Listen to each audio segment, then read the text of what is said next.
Hello and welcome to Kebbi News Desk. We're reaching you live from Nigeria's capital city, Abuja. I am Florence Joshua. Welcome. The umbrella organization of Fulani cattle breeders and herders, Maiti Allah Cattle Breeders Association of Nigeria, MACBAN, says it's committed to peaceful and harmonious coexistence of the over 300 ethnic groups in Nigeria. MACBAN, the umbrella organization of Fulani cattle breeders and herders, is however concerned that as the members try to live in peace with other Nigerians, Fulani cattle breeders are often isolated for ethnic profiling, stigmatized, taunted, and abused. According to a press release by MACBAN made available to Kebbi News Desk, in several cases their members are attacked, killed, and hundreds of thousands of cattle are stolen and their properties destroyed. It says the voices of most members are not heard due to the fact that they are not literate, live in hard-to-reach areas, and have limited or no access to the media and the internet. Their losses, both human and material, don't get media attention, let alone grab the headlines. The release highlights some of the attacks on herders in Benue State from January 2024 to December 2024 to include 44 pastoralists killed and 328 cows stolen in Gwe West and Logo local government areas alone. From January 2025 to date, over 57 herders were killed in Benue and Nasarawa State, with over 4,348 heads of cattle stolen. It noted that the most unfortunate part is that the perpetrators are not arrested, nor talked of being prosecuted, nor victims compensated. MACBAN is therefore advising political leaders, traditional leaders, religious leaders, and community leaders in Benue State to commit themselves to the cause of harmonious living among agrarian and livestock-rearing communities and stop pushing divisive narratives that are counterproductive. In conclusion, the association thanked President Bola Tinubu for his intervention and timely visit to Benue State for having the courage to tell political and traditional leaders in Benue State to seek ways to live in peace with one another. Meanwhile, the tour thief, His Royal Majesty James Ayat, has delivered a strong message to the Maiti Allah Cattle Breeders Association in response to the ongoing killings in Benue State. Speaking during a public engagement, the revered traditional ruler expressed deep concern over the continued attacks on Benue communities, allegedly carried out by armed headsmen. In a powerful rebuke, the thief challenged Maiti Allah to demonstrate sincerity by identifying and disowning the violent elements within their ranks. The other communities that they live with. I want to appreciate the representative of MACBAN that spoke here. The difficulty in what we are dealing with, you are talking about herders and killer herders and criminals, is a situation where the mechanics are there and the madmen have joined them. They all dress in the same way. So if you come here and tell us that there are a few criminal elements that have joined the headers and they are spoiling the show for all of you, the model you need to first do is drive away the madmen among you. Any other story you tell us without doing it is playing to the gallery. If you have madmen among you, you know the madmen, deal with the madmen, let the Senate, the mechanics we know.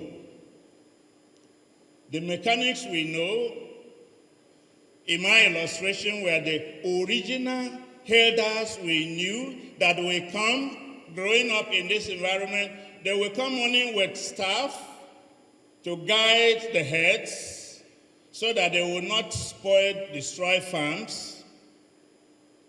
That's the herders.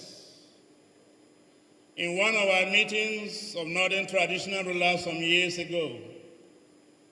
A traditional ruler rose up and made the statement you made today, and my heart jumped. He said, you cannot change the culture of people overnight. What culture are you talking about? Is it culture of killing? What culture are you talking about? Is it a nomadic culture of moving up and down? That culture didn't have problems. That culture didn't seek to take over our land. That culture didn't seek to kill us. That culture didn't seek to destroy our farms, our livelihoods. That's not the culture we know. What we have now are criminal headers carrying assault rifles, killing our people, maiming them, raping our women and our daughters, dispossessing us of our land, and even when we harvest our crops and bring them home, they come to our homes, destroy our houses, bring out our harvests for their cows to eat. Is that the culture? No, I beg to differ.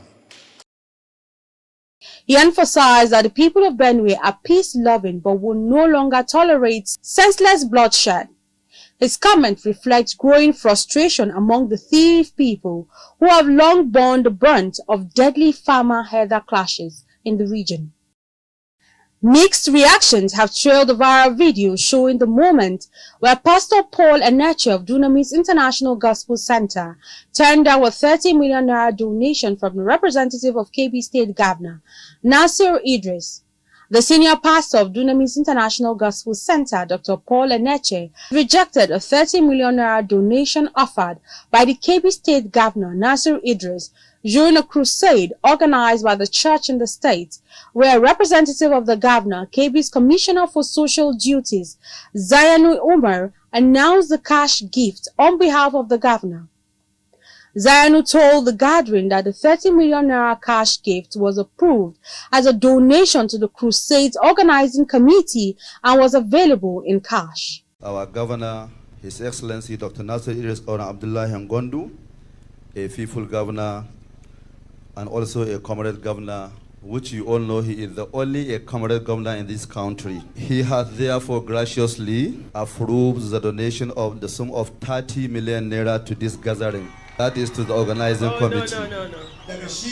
His Excellency has approved this donation of sum of 30 million naira to the organizing committee, which you know that whenever His Excellency made a donation, he don't leave without bringing that donation in cash. So before I leave this stage, I want to present that sum of 30 million naira in cash.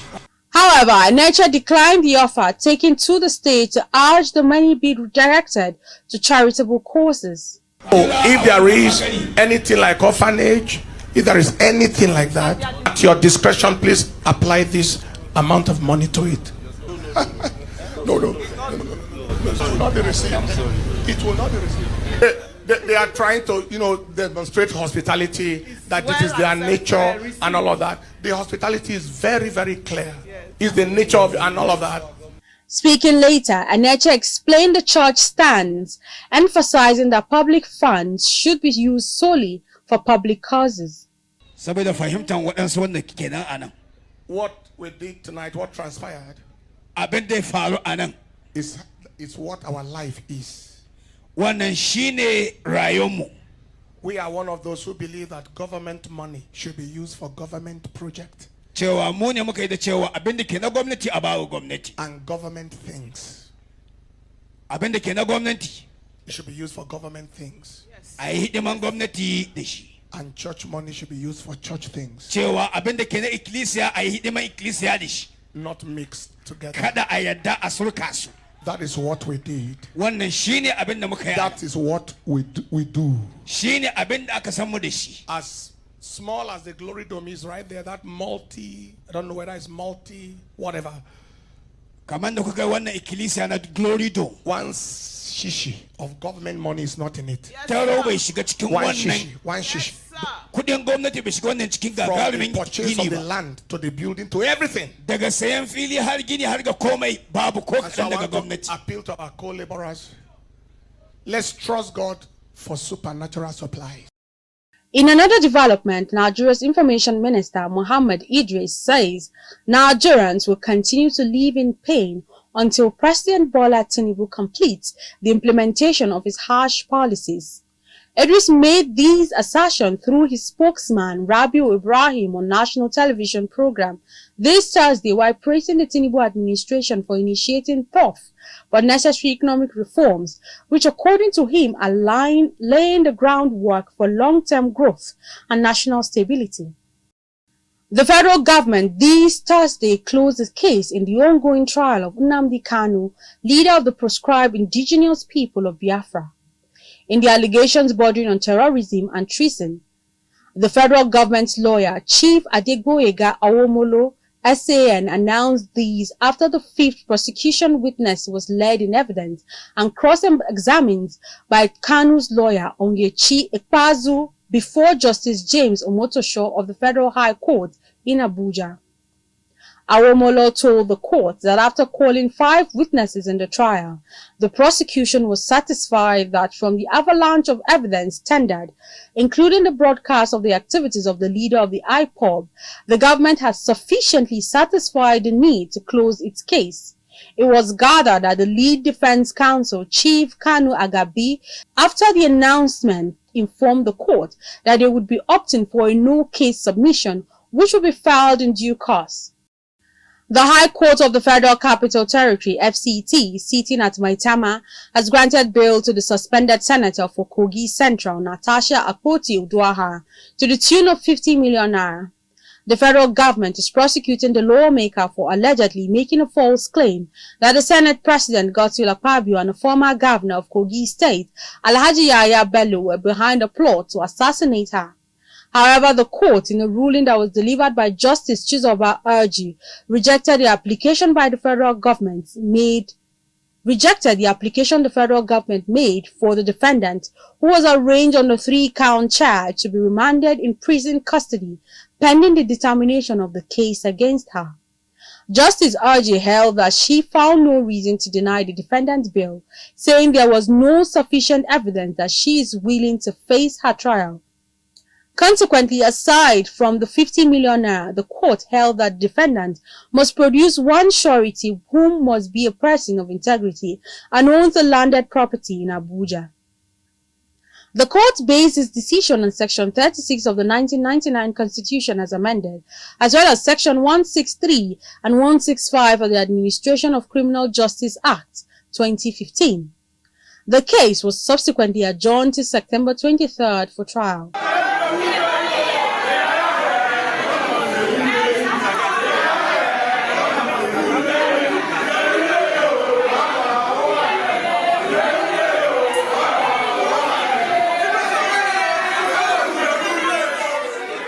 And that's the news. You can follow up on latest events and happenings around you via social media platforms on Facebook, Instagram and YouTube at Clearview News Desk, or via our handle on X, formerly known as Twitter at Clearview Online.